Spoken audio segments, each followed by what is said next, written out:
United Nations says more than 100 people are feared to have been killed in attacks by the paramilitary Rapid Support Forces in western Sudan's Darfur region. The UN says the RSF launched a ground and air offensive on the Zamzam refugee camp in the nearby city of El Fasher on Friday. The charity Relief International has confirmed 9 of its staff were killed in the camp. The RSF has been trying to capture Al Fasher from the army. Both sides have been accused of atrocities since Sudan's civil war began 2 years ago. The former Brazilian President Jair Bolsonaro says he will probably need surgery after being admitted to hospital on Friday for what he called unbearable abdominal pain. Mr. Bolsonaro said on social media he was in a stable condition, but the doctors told him this was the most serious situation since his stabbing attack in 2018. The far-right ex-leader said the latest pain was a consequence of the multiple operations that he'd undergone. Thousands of supporters of Serbia's President Aleksandar Vučić held a rally in the capital Belgrade on Saturday to try to counter months of protests against him. There have been regular anti-government demonstrations since November when the deadly collapse of a railway station canopy triggered widespread anger. Mr. Vučić says the protesters are threatening national unity. Now, before we go, it's a feat that has been achieved by fewer than 100 people. And today, a terrier called Betty became the first dog to complete what's known as the full house. That's climbing more than 1,000 of the highest peaks in the British Isles. Betty and her owner, Shona, were welcomed by fellow walkers at the top of Morone. That's a hill near Braemar in the Scottish Highlands. It was the final summit on the list, which has taken them 4 years and around 5,500 miles to complete. Congratulations to Betty and Shona, of course. There are over 1,000 peaks in the British Isles and fewer than 100 people have climbed them all. Now, 9-year-old terrier Betty has become the first dog to complete the challenge. That's very impressive. Now, alongside her owner, Shona, she reached their final summit in the Highlands. Morone is 2,818 feet tall and near Braemar, and it was the final summit on the list. And it's taken them 4 years and around 5,500 miles to complete. There's a lovely moment, you'll see it in a second, towards the end of the walk, where atop the peak, Betty, there we are, sitting proudly.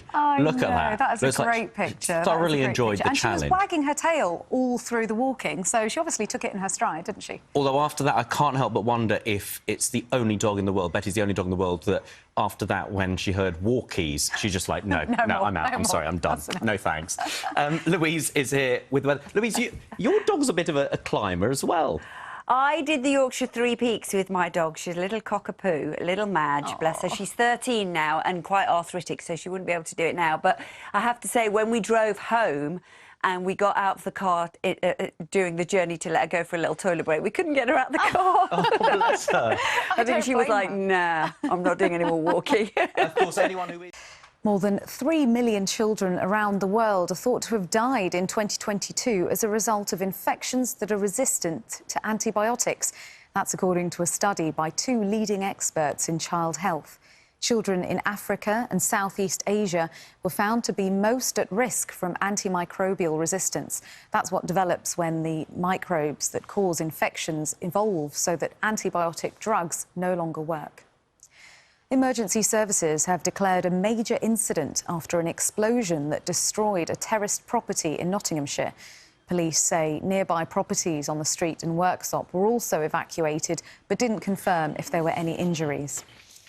The Hollywood actor Mickey Rourke has left celebrity Big Brother after the TV show accused him of using inappropriate language and displaying unacceptable behaviour. A spokesperson said the actor had been threatening and aggressive towards a fellow contestant, but that no physical altercation took place. President Trump has exempted smartphones, computers and other electronics imported into the US from so-called reciprocal tariffs. The announcement is the country's first major concession to China in their escalating trade war. Ukraine suffers one of the biggest single losses of civilian life since the war with Russia began.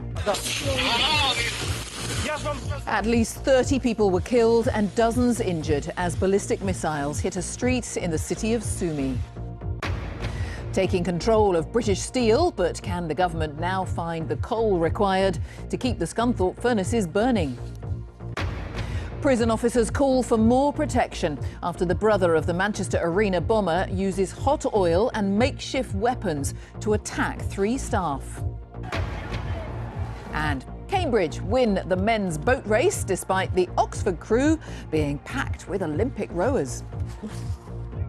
Ukraine suffers one of the biggest single losses of civilian life since the war with Russia began. At least 30 people were killed and dozens injured as ballistic missiles hit a street in the city of Sumy. Ukraine says at least 34 people have been killed and more than 100 wounded in Russian attacks on the northeastern city of Sumy. An Israeli airstrike destroys the intensive care unit and surgery department of the only fully functioning hospital in Gaza City. Gabon's military leader has won Saturday's presidential election with more than 90% of the vote, according to provisional results. But some opposition heavyweights were excluded from the race. Bangladesh authorities issue an arrest warrant for British MP and former Labour Minister Tulip Siddiq over allegations she illegally received a plot of land from her aunt's regime. Pope Francis has greeted and spoken to crowds gathered for a service at the Vatican as he continues to recover from life-threatening pneumonia. The 88-year-old pontiff wished worshippers a happy Palm Sunday and happy Holy Week.